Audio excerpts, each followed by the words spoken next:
आप सबके सामने हम इसलिए आए हैं आज एएफटीएफ जो बहुत ही गंभीर मुद्दा को लेके आज हम लोग आप लोगों के सामने में पूरे अरुणाचल के सामने में जनता लोगों के सामने में हम लोग खुलासा करने के लिए आए हैं और प्रेजेंट गवर्नमेंट को भी हम लोग सवाल जवाब करने के लिए आए हैं।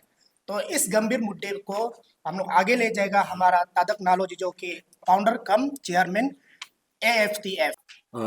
Okay, thank you so much.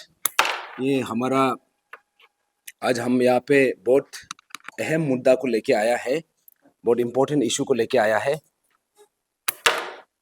ये। ओके, तो सबसे पहले जितना भी अरुणाचल का जनता है, जितना भी हमारा यहाँ का निवासी है, आप सबको हमारा अरुणाचल फ्रंटियर ट्रैवल फ्रंट का तरफ से आप सबको नमस्कार। और जितना भी मीडिया फ्रेंड्स है, थैंक यू सो मच। आप सबको हमारा जो आज का मीडिया एड्रेस है इसको अटेंड करने के लिए थैंक यू सो मच। तो जैसे हमारा जो मेंबर ने कहा है, आज यहाँ पे आने का बहुत बड़ा जो एक ऑब्जेक्टिव है। आज का जो मेन ऑब्जेक्टिव ये है, इसमें 2-3 बात है, तो इसको मैं विस्तार रूप में रखना चाहूँगा। तो सबसे पहला बात है, आप सबने कल भी मैंने मीडिया को संबोधित किया था और आज का अरुणाचल टाइम्स में भी पब्लिश हुआ है। जो एक्यूज्ड एपीपीएससी पेपर लीकेज में जो भी मींस प्रोटेस्टर्स है, उन लोगों को एक्यूज बना के केस फ्रेम किया गया था।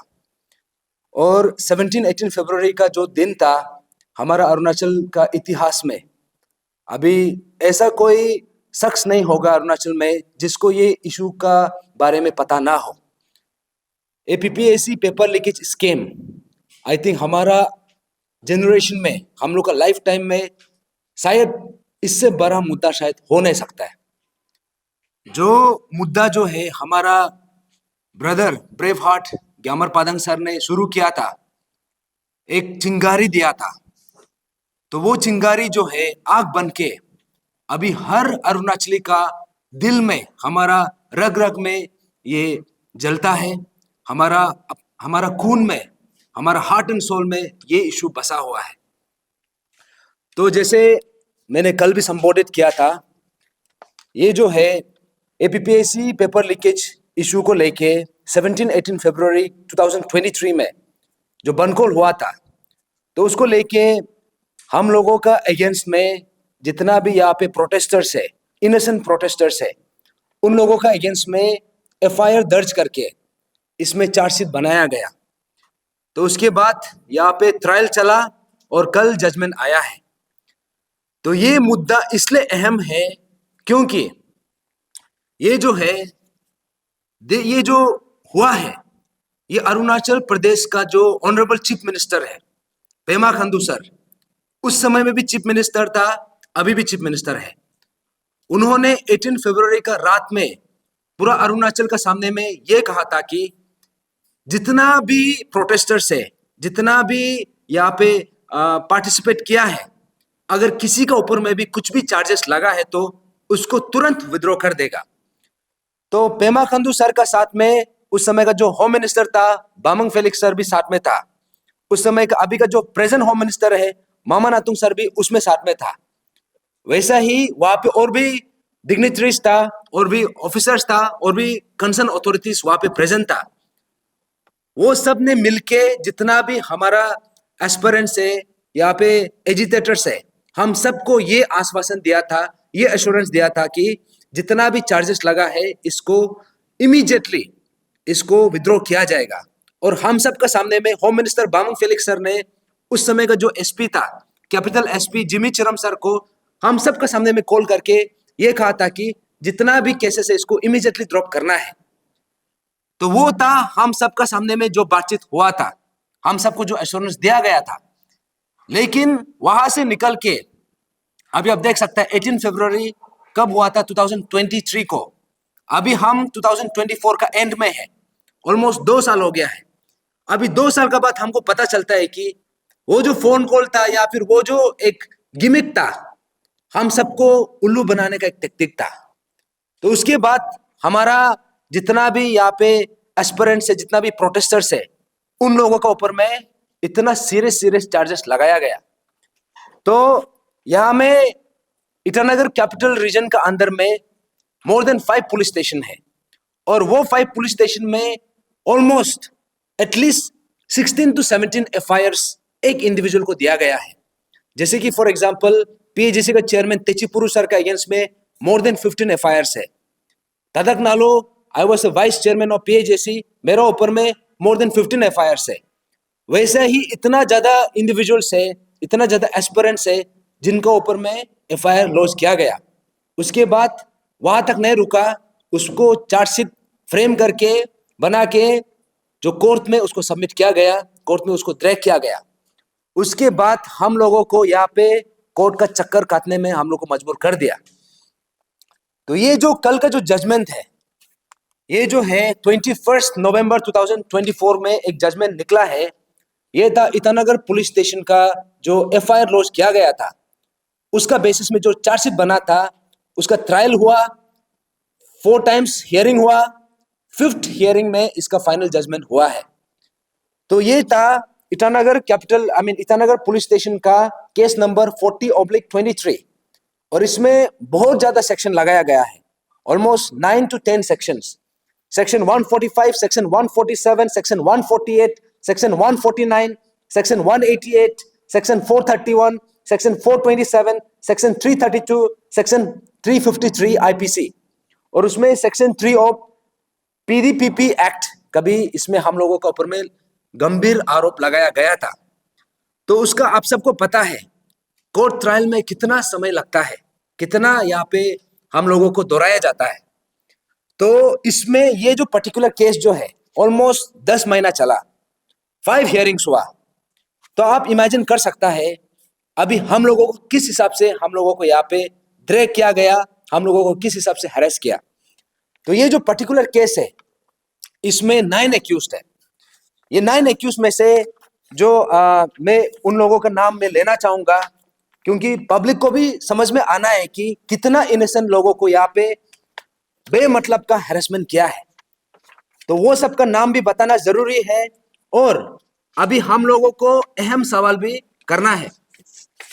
तो इनमें से जो कुछ नाम है, जैसे कि पहला तो तेचिपुरु सर है, दूसरा ये जो है तदक नालो मेरा नाम है, तीसरा राजपाव का नाम है, 4th में हुटो मिली का नाम है, 5th में गाली बियोंग का नाम है, 6th में लोगुम तगिया का नाम है, 7th में ये जो तोमिंग गोमदिर का नाम है, उसके बाद 8th में इसका जो कुछ नाम में अभी याद नहीं आ रहा है, इसका ये लोग का सबका नाम को यहाँ पे लिखा है। हाँ, उसके बाद राहुल नादा का नाम है, और 9th में तार तारियंग। इन लोगों का ऊपर में, हम सबका ऊपर में इतना गंभीर सेक्शन लगाया गया, और इसमें जो है जो ट्रायल प्रोसेस चला है, इसका जो कंप्लेनेंट है ईटानगर पुलिस स्टेशन का OC, ये जो है किक्सी यंगफो सर है, वहां का ऑफिसर इंचार्ज, वो कंप्लेनेंट है। और ताजुब वाला बात है कि ये केस का विटनेस भी वो खुद है। उसके बाद ये पर्टिकुलर केस का जो इन्वेस्टिगेशन ऑफिसर है, ये जो है ताके तासो सर, ये उसका कलीग है। तो दैट मीन्स हम लोगों को 18 फरवरी में होम मिनिस्टर जो ये आश्वासन दिया था कि केस को विड्रॉ करेगा, लेकिन होम मिनिस्टर का खुद का पुलिस प्रशासन, क्योंकि ये जो पुलिस है, या ताके तासो हो या फिर किक्सी यंगफो हो, ये सीधा होम मिनिस्ट्री का अंदर आता है।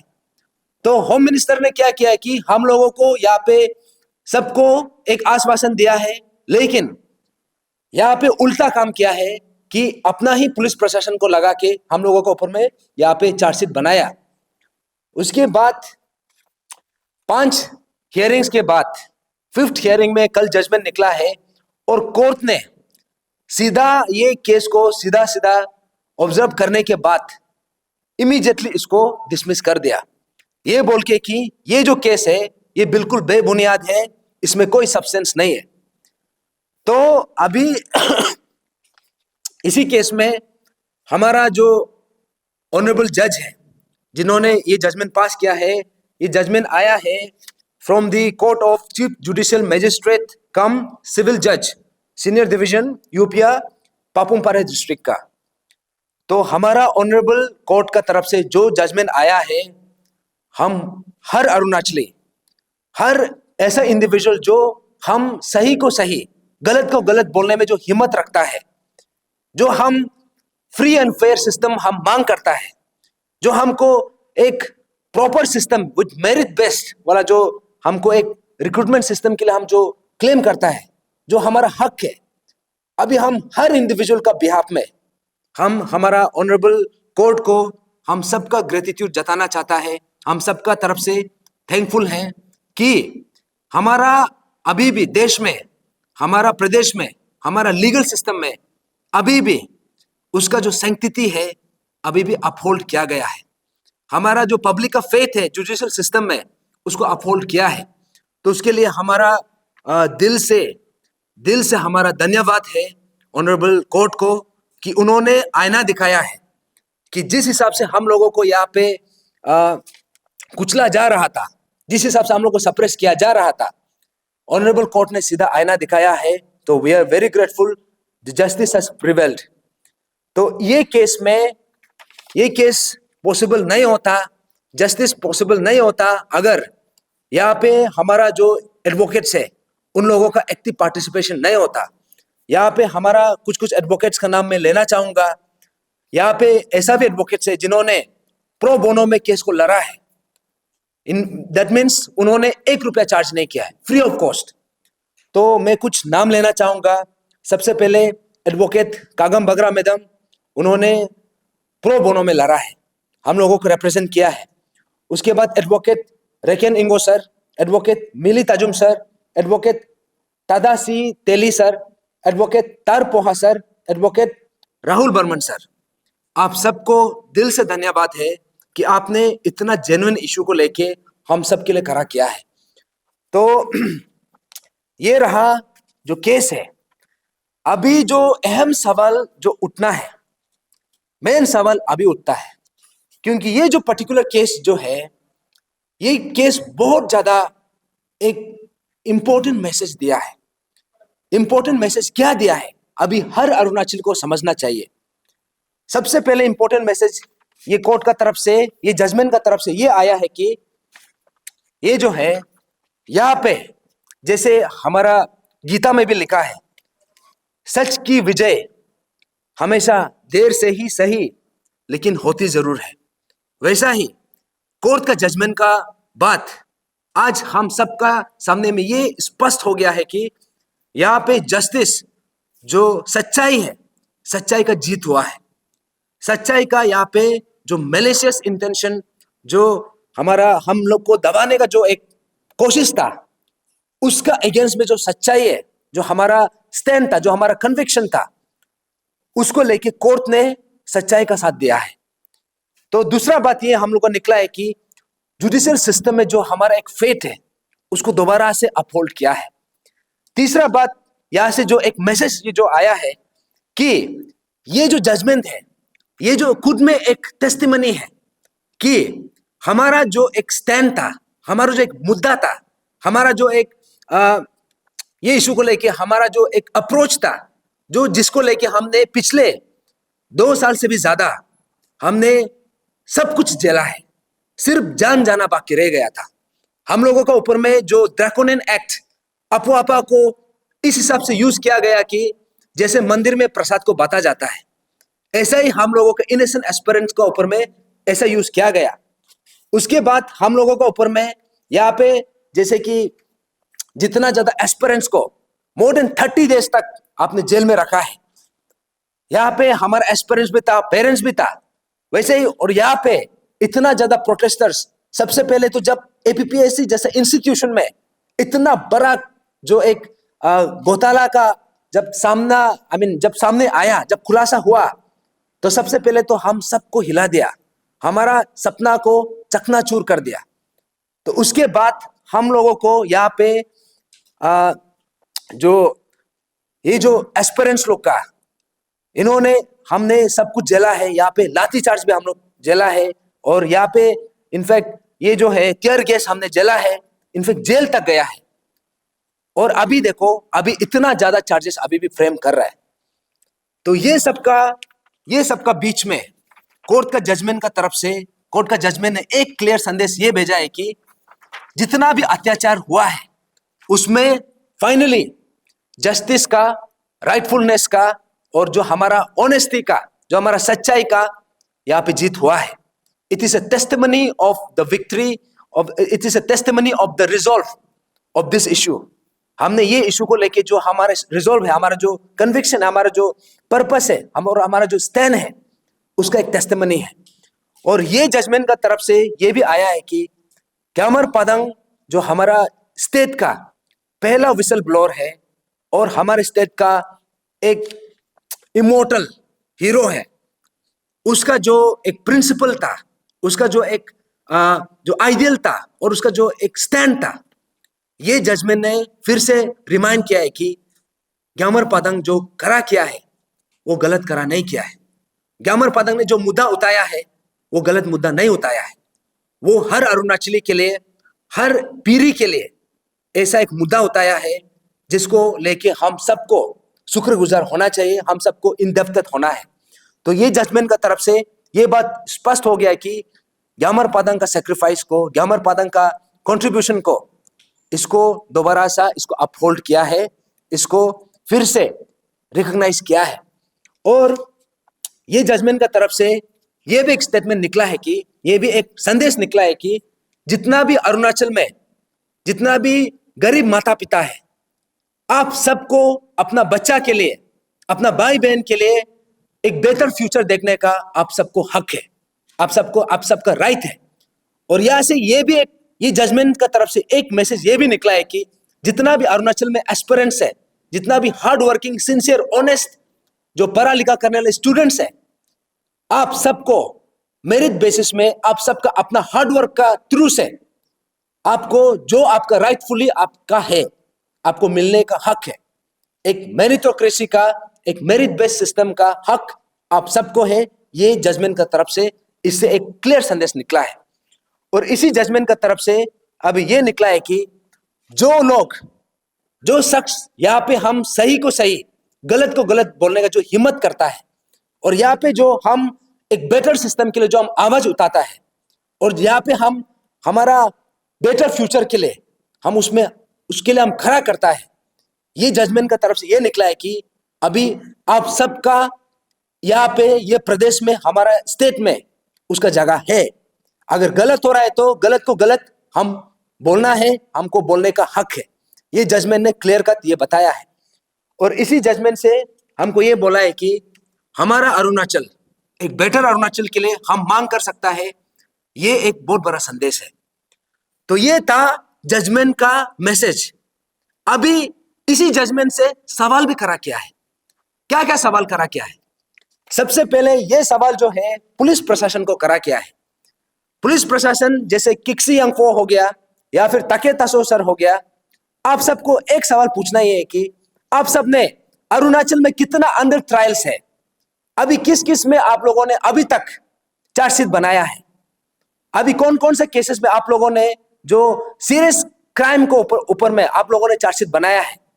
क्योंकि ये जो चार्जशीट आपने बनाया है ये विद इन नो टाइम बनाया है. लेकिन ऐसा भी केसेस है जो पिछले 10-15 साल से पड़ा हुआ है लेकिन अभी तक चार्जशीट बना नहीं है. तो ये सवाल में आप लोगों का प्रायोरिटी को मैं सवाल करना चाहूंगा ये जजमेंट का थ्रू से. क्योंकि पुलिस प्रशासन जो है यहाँ पे गवर्नमेंट का जो मशीनरी का एक कठपुतली जैसा बिहेव कर रहा है. अभी तो मैं हमारा ऑनरेबल सीएम को, गवर्नमेंट को यही अपील करना चाहूंगा कि यहाँ पे जो कंसर्न ऑफिसर्स है, इन लोगों ने सक्सेसफुली फॉल्स चार्जेस फ्रेम करने में कोशिश में वो लोग सक्षम रहा है. अभी ये जो है स्टेट गवर्नमेंट ये दोनों को गोल्ड मेडल का साथ ये लोग को ये रिकॉग्नाइज करना चाहिए. अभी ये जो है हमारा हर अरुणाचली ये बात हम बोलेगा कि यहाँ पे इनोसेंट एस्पिरेंट्स, क्योंकि यहाँ में जो 9 एक्यूज है, 9 में से 6 जो है नेरिस में पढ़ाई करने वाला स्टूडेंट्स लोग है. कोई फर्स्ट ईयर में है, कोई सेकेंड ईयर में है, कोई फाइनल ईयर में है. तो यहाँ पे ऐसा सीरियस चार्जेस लगा के आप लोग क्या संदेश भेजना चाह रहा था? अभी कोर्ट ने बता दिया कि आपका जो चार्जेस था बिल्कुल बेबुनियाद था, एकदम फोर्स चार्जेस लगाया है. तो अभी ये कंसर्न ऑफिसर को मैं ये सवाल पूछना चाहूंगा, ये जजमेंट का थ्रू से, on behalf of every Arunachali, on behalf of those individuals जो इनोसेंट इंडिविजुअल्स है जिसका ऊपर में आपने चार्जेस लगाया है, इन लोगों को 5-6 बार इतना कोर्ट में चक्कर काटने दिया है। ऐसा भी सिचुएशन आया था जहां में उसका एग्जामिनेशन का डेट और कोर्ट हियरिंग जो है सेम डे में हो रहा है, तो ऐसा भी हैरेसमेंट हुआ है। तो ये सवाल इसी का थ्रू से मैं ये पूछना चाहूंगा कि ये जो हमारा पुलिस प्रशासन है, आप लोगों को क्या मजा आता है क्या इनोसेंट एस्पिरेंट्स को, इनोसेंट ये को सिटीजन को हैरेस करने के लिए?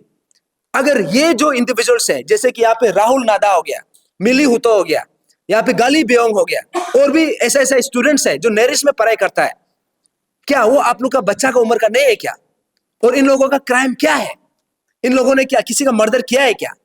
इन लोगों ने क्या पेपर चोर किया है क्या? यहाँ में पेपर चोर करने वाला सब बाहर निकल गया, उन लोगों के ऊपर में कोई चार्जशीट नहीं है। अभी यहाँ में हम अपना जस्टिस के लिए हम मांग कर रहे हैं, जो हमारा सपना टूटा है उसको लेके हम मांग कर रहे हैं। अभी इसका ऊपर में आप इतना सीरियस चार्जेस लगा रहे हैं, तो ये पुलिस प्रशासन का ऊपर में बहुत बड़ा सवाल खड़ा होता है। और पुलिस प्रशासन जो है सीधा होम मिनिस्ट्री का अंदर है, और होम मिनिस्टर उस समय में बांग फेलिक्स था, और अभी होम मिनिस्टर जो है मामा नातुंग है, और उसी 18 फरवरी का समय में ये दोनों प्रेजेंट था। तो ये तो हम लोगों का साथ में आप जो है वहां पे जो कुर्सी में बैठा है, आप यहाँ में हैरेसमेंट करने के लिए बैठा नहीं है, आप यहाँ में लॉ एंड ऑर्डर को सॉल्व करने के लिए, यहाँ पे किसी को हैरेसमेंट करने के लिए नहीं है, किसी का लाइफ को टॉर्चर करने के लिए नहीं है। लेकिन ये पर्टिकुलर केस में एक क्लियर संदेश हम लोग को मिला है कि पुलिस प्रशासन को यूज करके होम मिनिस्ट्री का तरफ से यहाँ पे हम लोगों को चुरा घोंपने का काम किया है, हम लोगों को यहाँ पे कुचलाने का काम किया है। And I think this is a shame. हम हर अरुणाचली इसको कंडेम करना है। तो इसी पर्टिकुलर जजमेंट से दूसरा सवाल यह भी उठता है ऑनरेबल चीफ मिनिस्टर को, क्योंकि वो 18 फरवरी का समय में ये जो केसेस को विड्रॉ करने का जो बात था, वो तो सिर्फ एक ही पॉइंट है, उसका अलावा इतना ज्यादा उन्होंने आश्वासन दिया। लेकिन 18 फरवरी 2023 से आज हम ऑलमोस्ट 2024 भी कंप्लीट हो चुका है, ऑलमोस्ट 2 साल कंप्लीट हो रहा है। तो ऐसा में अभी ऑनरेबल सीएम से हम ये सवाल, सीधा सा सवाल पूछना है कि आपने जो आश्वासन दिया था और उसका ऑपोजिट आप 2 साल का बात करता है, तो ये क्या आपका लीगेसी ये है क्या? जिसको हम यंग बोलता है, जिसको हम डायनामिक बोलता है, यंग एंड डायनामिक जहां भी जाता है ऑनरेबल चीफ मिनिस्टर का नाम से रिलेट कर लेता है, पेमा खांडू सर से। तो लेकिन आज तो पता चल रहा है कि यहाँ पे आप तो यंग तो होता होगा, लेकिन डायनामिक तो हमको दिखाई नहीं दे रहा है डायनामिज्म। बिकॉज डायनामिज्म तब होता जब अगर आपका खुद का बोला वाला एश्योरेंस में आप खरा उतरा होता, लेकिन आप तो उतरा नहीं है। तो उसके बाद यहाँ पे और एक बात बोला जाता है कि अनफॉर्चुनेट, तो ये बात तो हमको पता चल रहा है कि अनफॉर्चुनेट तो है। ऑनरेबल सीएम सर, अभी ये सवाल आपको है कि पेमा खांडू सर को, क्या आपका सरकार चलाने का तरीका ये है क्या कि आप जो क्राइम करता है उसको रिवॉर्ड करता है, उसके बाद जो जस्टिस क्लेम करता है उसको पनिश करता है? Is this how Pema Khandu सरकार शुड फंक्शन, और is this how they function? I think ये एक बहुत बड़ा सवाल है। दूसरा सवाल ये है, आप बार बार ये नारा लगाता है जीरो टॉलरेंस अगेंस्ट करप्शन। अभी जीरो टॉलरेंस अगेंस्ट करप्शन का क्या डेफिनेशन अभी ये हो गया क्या कि यहाँ पे जो चोर लोग को आप उसको माफ कर देगा, जो यहाँ में एक्यूज है उसको माफ कर देगा, लेकिन innocent citizen, innocent aspirants, innocent students, उसको आप यहाँ पे अपना मशीनरी को यूज करके इसको दबाया जाता है, इसको कुचला जाता है?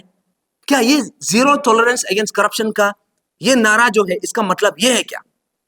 तो उसके बाद इसका अलावा मैं और ये सवाल भी पूछना चाहूंगा ऑनरेबल चीफ मिनिस्टर से कि आप बोलता है यूथ अरुणाचल का फ्यूचर है, लेकिन जिस हिसाब से यहां में यूथ लोग को, जो स्टूडेंट्स लोग को, जो कॉलेज में पढ़ाई कर रहे हैं, जो फर्स्ट ईयर में है, सेकेंड ईयर में है, कोई फाइनल ईयर में है, उन लोगों को आप यहाँ पे इतना सीरियस चार्जेस फ्रेम करके यहाँ पे कोर्ट कचरे का दरवाजा यहाँ पे एक जगह से दूसरा जगह घुमा रहा है, तो ये क्या, ये आप यूथ को लेके आपका ये यूथ का फ्यूचर आप इस हिसाब से संवारने जा रहा है क्या? तो ये बहुत बड़ा सवाल आपका ऊपर उठता है। और उसके बाद अभी ये जो है, जो हमारा गरीब माता पिता, जिसका पास आवाज नहीं है, जो नहीं बोल सकता है, जिसका पास वहां तक पहुंचने का उसका कैपेसिटी नहीं रहता है, अभी क्या उसको आवाज को दबाने का जो टेक्निक है, क्या ये पेमा खांडू सरकार का ये नया टेक्निक है क्या? ये आपका आइडेंटिटी है क्या? क्योंकि यहां में जो है, जिस हिसाब से आपने हम लोगों को जितना भी इनोसेंट एस्पिरेंट्स को, पेरेंट्स को सप्रेस किया है, वहां तक सिर्फ रुका नहीं है, जेल में मोर देन 30 डेज तक आप रखा है बेवजह। कोई यहाँ पे सब्जी लेने जा रहा था, उसको उठा के वहां पे जेल में डाल दिया। कभी तलो पुतम का यूज किया जाता है, कभी पुलिस प्रशासन का मिसयूज किया जाता है, और जेल को ऐसा यूज किया है कि आप अपना लाइक गेस्ट हाउस जैसा यूज किया है। जब भी किसी को वहां पे भेज देगा, कभी भी चाहेगा उसको निकाल देगा। लेकिन जो मेन कल्प्रिट है उसको तो जेल से बाहर कर दिया, लेकिन जो यहाँ पे आवाज उतारा है उसको आप इस हिसाब से कुचला जाता है क्या? अब ये सवाल जो है ऑनरेबल सीएम सर, आपको ये जो है बहुत बड़ा सवाल उठता है। और उसके बाद आप ये बार बार बोलता है कि हमारा सरकार को आप भरोसा करो, हमारा सरकार यंग सरकार है, हमारा सरकार टीम अरुणाचल सरकार है। तो टीम अरुणाचल सरकार जो है, क्या आप लोग का जो तरीका है ऐसा इनोसेंट एस्पिरेंट्स को, इनोसेंट पेरेंट्स को यहाँ पे कुचल के, क्या आप इसका भरोसा इस हिसाब से जीता जाएगा क्या? आप जो है इसका भरोसा, इसका ट्रस्ट, इसका बिलीफ, क्या इसको आप दबा के आप इसको जीतने का कोशिश कर रहे हैं क्या? Is this how your government is functioning? तो ये जो सवाल जो है ये बहुत अहम सवाल है। और यहाँ पे सरकार क्या ये कोशिश कर रहा है क्या कि करप्शन फ्री गवर्नमेंट नहीं बना के कंप्लेन फ्री गवर्नमेंट बनाने का कोशिश कर रहा है क्या, कि कोई कंप्लेन ना करे और जो करप्शन जो प्रोसेस है वो एकदम ह्यूज स्केल में अनचेक्ड चलते रहे। तो ये जो कुछ कुछ सवाल है, हमारा ऑनरेबल चीफ मिनिस्टर, जिसको यंग भी बोलता है, डायनामिज्म तो अभी तक दिखाई नहीं दिया, लेकिन अनफॉर्चुनेट जरूर है। आप सब, आपको मैं आपका ये जजमेंट का थ्रू से आपको सीधा सवाल उठता है कि आपका जो भी नारा है, आपका जो ऑफिशियल फेसबुक पेज में, ट्विटर पेज में, या फिर यूट्यूब, जो भी इंस्टाग्राम पेज में जो भी आप अपडेट करता है अरुणाचल को लेके, हम ये कर रहे हैं, वो कर रहा है, लेकिन एक्चुअली में आप ग्राउंड रियलिटी क्या है? ग्राउंड रियलिटी ये है कि यहाँ पे जो डिप्राइव, जो एस्पिरेंट जो अपना राइट के लिए मांग करता है, उसको आप इस हिसाब से कुचला जा रहा है। तो is this how you function? और क्या ये आप जो है दिखाता कुछ और है और करता कुछ और है? क्या ये जो है, क्या ये पेमा खांडू सरकार का एक नया आइडेंटिटी है क्या? तो ये था अहम सवाल। और अभी जो इंपॉर्टेंट पॉइंट है ये है, कोर्ट का जजमेंट भी आ गया। कोर्ट का यहाँ पे कोर्ट में एग्जैक्टली क्या हुआ आप सबको मालूम चल गया। और ये जो कोर्ट का जजमेंट था ये 10 महीना चला है, 5 हियरिंग्स। तो 10 महीना में कितना हम लोगों को यहाँ पे घुमाया गया है, कितना कोर्ट कचरा में हम लोग को दोहराया गया है। और जिस हिसाब से यहाँ पे सिर्फ टाइम का नहीं है, फिजिकली, फाइनेंशियली हम सबको ड्रेन आउट किया है। और किसको ड्रेन किया है? कोई पेपर चोर को नहीं है, कोई यहाँ पे बड़ा सा क्रिमिनल को नहीं है, इनोसेंट एस्पिरेंट्स लोग को, इनोसेंट सिटीजन लोग को। तो ये क्या तरीका है क्या? तो इसके बाद अभी सब कुछ हम लोग देख लिया। ये जो जजमेंट आया है, ये जजमेंट का नतीजा का थ्रू से क्या संदेश निकला है, उसके बाद यहां में सवाल भी करा क्या है। तो लेकिन यहाँ पे जो मेन जो पॉइंट है, यहाँ में एक वो भी है जो इसका जो वे फॉरवर्ड है, अभी ये क्या है? अभी देखो, बहुत लोगों ने मुझे भी, मी एज एन इंडिविजुअल तदक नालो को, बहुत लोगों ने सवाल किया है कि आपको पॉलिटिकल पार्टी फॉर्म करने का क्या जरूरत पड़ा? शायद आपका पहले से ऑब्जेक्टिव था होगा पॉलिटिकल पार्टी फॉर्म करने का, बिकॉज आप पॉलिटिकल फैमिली से हैं। या फिर बहुत लोगों ने बोला है कि अभी इसका मकसद चेंज हो गया है। अभी ये सवाल में जनता को, हर अरुणाचल को मैं खुद सवाल करना चाहूंगा। ये जो हमारा जो मुद्दा है, हमारा जो इश्यू है, और अभी भी जो चल रहा है, जो अनरिजॉल्व है, इसको लेके हमने क्या चीज नहीं अपनाया है? हमने डेमोक्रेटिकली जो भी पॉसिबल था सब कुछ करके देखा है। हमने प्रोटेस्ट किया, रैली किया, धरना किया, इनफैक्ट यहाँ पे ये बनकोल भी हुआ, और यहाँ पे इतना लोगों को जेल में भी रखा, सिर्फ जान जाना बाकी रह गया था। तो ये जो है, इसका बाद अभी हमारा यहां से वे फॉरवर्ड क्या है, इसका बाद भी आउटकम नहीं निकल रहा है। क्योंकि लास्ट में ये होता है कि हम प्रोटेस्ट में ही रह जाता है।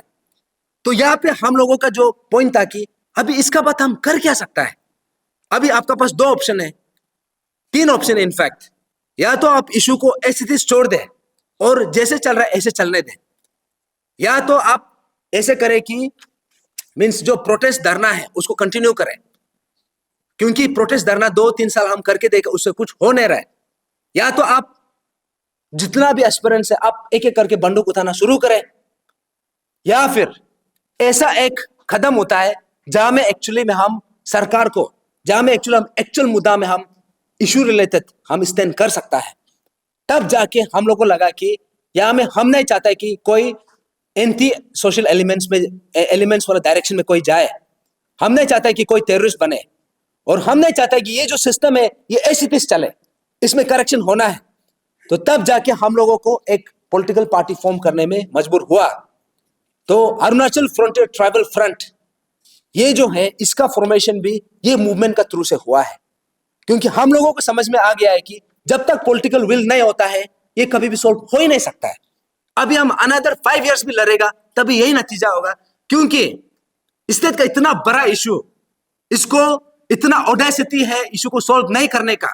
Honourable chief minister Pema Khandu sir और उसका सरकार सॉल्व नहीं किया है, लेकिन उसका बावजूद भी उसको उल्टा और बड़ा मैंडेट के साथ दोबारा से उसको इलेक्ट किया जाता है। तो अभी हम लोगों को यह चीज को सोचने में मजबूर किया है कि इसमें प्रॉब्लम है तो इलेक्टोरल प्रोसेस में है, और प्रॉब्लम है तो मनी कल्चर का वजह से है। अभी now we have to fight not on money but on issue. तब जाके अरुणाचल फ्रंटियर ट्राइबल फ्रंट का जन्म हुआ है। तो इसलिए आज हम ये बात को इसलिए मैं रिपीट कर रहा हूं, इसलिए मैं दोहरा रहा हूं, बिकॉज ये जो मुद्दा है जो अनरिजॉल्व होके बैठा हुआ है, अभी देखो विसल ब्लोअर एक्ट बना नहीं है, prevention of unfair means act definitely लाया है, लेकिन इसमें अहम प्रोविजंस डाला नहीं है, और इसमें stage of honesty and recognition of whistle blower Gyamar Padang sir को अभी तक किया नहीं है। उसके बाद स्ट्रीमलाइनिंग ऑफ पीडब्ल्यूडी कैंडिडेट्स का हुआ नहीं है। उसके बाद merging of APPSC and civil secretariat का कादर का हुआ नहीं है। उसके बाद जो गाइडलाइन वो निकला नहीं है, और एसओपी प्रिपरेशन ये सिर्फ पेपर में है, इंप्लीमेंटेशन में नहीं है, तो ये हुआ नहीं है। उसके बाद जो डेडिकेटेड फास्ट ट्रैक कोर्ट, पता नहीं अभी एपीपीएससी इशू को ये जो सीबीआई जो है कौन सा प्लैनेट में लेके चला गया, अभी हम लोग को कुछ भी खबर नहीं है, पूछने से भी नहीं बताता है।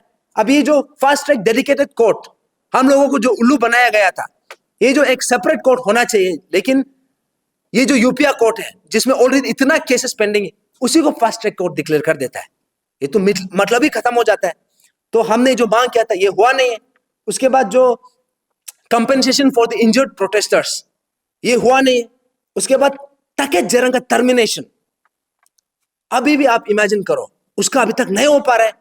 ये तो वही हो गया कि जैसा कप्तान रिंगू का केस था, उसको 4 साल लगाए टर्मिनेट करने में, वो भी तेचीपुरु सर और ग्यामर पादंग सर का वजह से हुआ है। वैसा ही तकेत जरंग अभी भी टर्मिनेशन नहीं हो रहा है। उसके बाद जितना भी यहाँ पे ऑफिशियल्स इन्वॉल्व है ये करप्शन केसेस में, अभी भी वो लोग जॉब कर रहे हैं, अपना नौकरी में अभी भी है, उन लोगों को अभी तक पकड़ा नहीं है, और जिसको अरेस्ट किया उसको अभी तक सस्पेंशन और टर्मिनेशन किया नहीं है सही से। उसके बाद जितना भी प्रोटेस्टर्स है उन लोगों का ऊपर में जो भी चार्जेस था उसको विड्रॉ करने का बात था, आज तो अभी तो उल्टा हो गया। उसके बाद जितना इंजर्ड प्रोटेस्टर्स है उसको कंपेंसेट करने का बात था, वो सब हुआ नहीं है। तो अभी मैं ये पॉइंट में इसलिए आ रहा हूं बिकॉज हमने ये सिचुएशन का कारण से, ये सिचुएशन हम लोग को मजबूर कर दिया था कि लास्ट पार्लियामेंट्री इलेक्शन में हम लोगों को पार्टिसिपेट करने में मजबूर कर दिया। उसमें हमने तेची राणा को एक कैंडिडेट बना के पीएजेसी की तरफ से उठा के देखा, लेकिन पता चला कि तेची राणा से हुआ नहीं है। तो अभी हम लोगों को ये जो मुद्दा है, अभी इसको हम अरुणाचल फ्रंटियर ट्राइबल फ्रंट, अभी हम सवाल करेगा विसल ब्लोअर एक्ट किधर है। अभी हमारा टीम सवाल करेगा स्टेचू ऑफ ऑनेस्टी और ग्यामर पादंग को रिकॉग्नाइज कब करेगा और स्टेचू ऑफ ऑनेस्टी कब बनाया जाएगा। अभी हमारा एएफटीएफ सवाल करेगा कि यहाँ पे जो डेडिकेटेड फास्ट ट्रैक कोर्ट है ये कब लेके आएगा। उसके बाद हम अभी सवाल करेगा कि इंजर्ड प्रोटेस्टर्स को कब इसको कंपेंसेट करेगा, और हम सवाल करेगा कि यहाँ पे तकेत जरंग को कब टर्मिनेट करेगा, और हम सवाल करेगा कि ये ऑफिशियल जो भी करप्शन में इन्वॉल्व था उन लोगों को कब अरेस्ट करेगा, और हम सवाल करेगा कि यहाँ पे एसटी पीआरसी को क्यों कंपलसरी नहीं किया जा रहा है एपीपीएस एग्जामिनेशन में। तो इसलिए जैसे मैंने कहा कि लास्ट टाइम जो पार्लियामेंट्री इलेक्शन था उसमें हम लोगों ने बहुत कुछ कोशिश किया है, वो सिचुएशन का हिसाब में हमने कोशिश किया है। तेचिराना को हमने पुटअप किया, तेचिराना से नहीं हुआ, तो इसलिए अभी हम as a team Arunachal Frontier Tribal Front, अभी हम ये चीज को मैं क्लियर कट 5 साल पहले मैं अनाउंस कर रहा हूं, अगर ये चीज जो है सोल्व नहीं होता है, सिर्फ यहां तक सीमित नहीं है, और भी इशू है।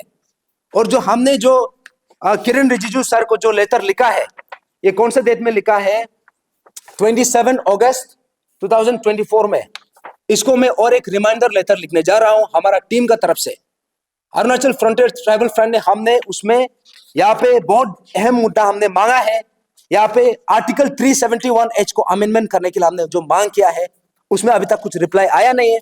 हमने जो मांगा है अरुणाचल प्रदेश को 6 शेड्यूल के अंदर में लेके आना है, उसमें कोई रिप्लाई आया नहीं है।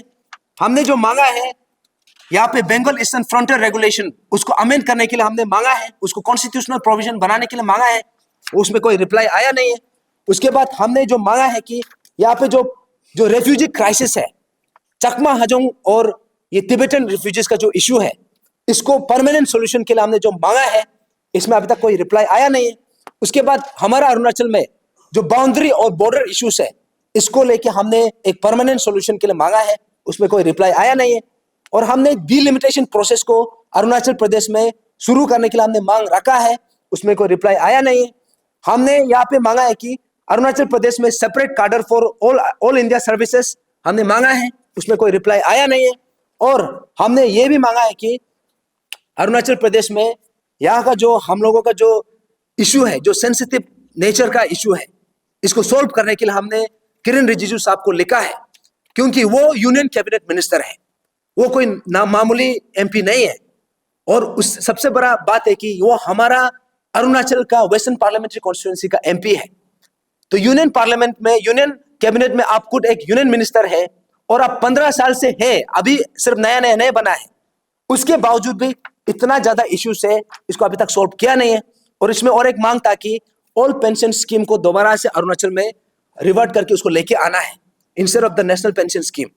तो इसमें भी कोई जवाब आया नहीं है। तो हम ऐसे रिमाइंडर और एक बार लेटर लिखेगा। और अभी अरुणाचल फ्रंटियर ट्राइबल फ्रंट हम ये बात को क्लियरली बोलना चाह रहा है कि अभी 5 years फ्रॉम टुडे, 5 years पहले बता रहा है कि अगर ये चीज सोल्व नहीं होता है, किरण रिजिजू साहब आप क्लियरली सुन लीजिए, अभी इसमें तदक नालो अभी खड़ा करेगा। I will stand up as the यहाँ पे as candidate for western parliamentary constituency.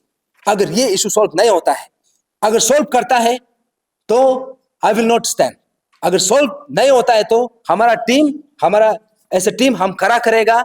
और दूसरा बात ये है कि ये जो स्टेट का जो इशू है, जिसको हमने अभी हाईलाइट किया है, इसका अलावा और भी इश्यूज है। अभी ये संदेश में clearly honourable chief minister sir को मैं बोलना चाहूंगा कि from our team Arunachal Frontier Tribal Front का तरफ से मैं सीधा बोलना चाहूंगा कि आपको ये बार अनअपोज हुआ है, वैसा ही इतना ज्यादा कैंडिडेट्स अनअपोज हुआ है। अभी ये बात मैं संदेश में क्लियरली बोलना चाहूंगा कि अगर स्टेट का जो एक्चुअल इश्यूज है उसको अगर आप रिजोल्व नहीं करेगा तो नेक्स्ट टाइम वहां पे अनअपोज नहीं होगा, या तो I will file my nomination there, और वहां पे कोई वहां का कंसर्न जो सिटीजन है उसमें कैंडिडेट खड़ा करेगा, अगर if you don't resolve this issue. क्योंकि ये जो है अभी यहां में हम पॉलिटिकल बात इसलिए बोल रहा है बिकॉज हमने धरना करके देखा है, हमने डेमोक्रेटिक मूवमेंट करके देखा है, लेकिन हो नहीं रहा है। अभी अरुणाचल फ्रंटियर ट्राइबल फ्रंट जो है, अभी यहां में हमने ये तय किया है कि हम हर अरुणाचली का, हर माता पिता का आपका आवाज बनने के लिए हम आया है। हम आपका आवाज है, आपका पार्टिसिपेशन इसमें बहुत ज्यादा जरूरी है। यहाँ में जितना भी माता पिता है, जो गरीब माता पिता है, आप सबको ये बोलने के लिए आया है कि आप सबको हक है एक बेटर फ्यूचर अपना बच्चा के लिए मांग करने के लिए। और आपका जो मांग है उसका आवाज बनके, उसका एक प्लेटफॉर्म बनके हम यहाँ पे खड़ा उतरा है, तो उसमें आपका पार्टिसिपेशन भी चाहिए। और ये बात से अरुणाचल फ्रंटियर ट्राइबल फ्रंट जो है, हर यूथ को हम रीच आउट कर रहा है, 5 साल पहले, क्योंकि हमारा अल्टीमेट मुद्दा जो है, हम अल्टीमेट ऑब्जेक्टिव इलेक्शन जीतना नहीं है। हमारा अल्टीमेट ऑब्जेक्टिव क्या है? स्टेट का रियल इश्यूज को सॉल्व करना है। अगर ये सॉल्व होता है, हमको इलेक्शन लड़ने की जरूरत नहीं है। अगर सॉल्व नहीं होता है तो हम आपको सबको इनवाइट करा, सबको रिक्वेस्ट कर रहे हैं कि आप सब आइए और देखिए, यहाँ पे हम पैसा बनाने के लिए आया नहीं है। हम यहाँ पे कोई ये कुछ दूसरा ऑब्जेक्टिव से हम आया नहीं है। अगर आप देखिएगा तो मेरा खुद का इंडिविजुअल में भी, मेरा पर्सनल अकाउंट में भी 1 लाख रुपया भी नहीं है। लेकिन हम यहाँ पे आया है तो मुद्दा को लेके आया है, और इसमें हम यहाँ पे मनी जो कल्चर है which is killing the future of this state, और ये हर प्लेटफॉर्म में हो रहा है। स्टूडेंट इलेक्शन में होता है, ये पंचायत इलेक्शन में होता है, एमएलए जनरल इलेक्शन में होता है, पार्लियामेंट्री इलेक्शन में होता है। Now it is time to take a call, to take a stand कि जो स्टेट का रियल इश्यूज है, अभी हम इसमें खरा उतरेगा, अभी हम इसमें टूट एंड नेल हम लड़ेगा। हमने हर प्लेटफॉर्म में लड़के देखा है, अभी हम इलेक्टोरल प्रोसेस में भी इसको हम सवाल करके, इसको मुद्दा लेके, ये मुद्दा जनता का मुद्दा है, हर अरुणाचली का मुद्दा है, अभी हर अरुणाचली का पार्टिसिपेशन इसमें चाहिए। तो इसलिए आज ये बात हम क्लियर करने आया है कि ये जो बात है, जो pan Arunachal joint steering committee ने पिछले 2-2.5 साल से उठाया है, वो लोग शायद कंटिन्यू करेगा होगा, क्योंकि मैंने pan Arunachal joint steering committee से मैंने वहां से विड्रॉल ले लिया है, हमने वहां से रेजिग्नेशन ले लिया है। लेकिन नाउ दिस सेम मुद्दा अभी हम सवाल करेगा, अरुणाचल फ्रंटियर ट्राइबल फ्रंट सवाल करेगा, विसल ब्लोअर एक्ट किधर है? हम सवाल करेगा, स्टेज ऑफ ऑनेस्टी किधर है? हम सवाल करेगा, पीआरसी को Arunachal Pradesh public service commission में क्यों कंपलसरी नहीं किया जा रहा है? Thank you.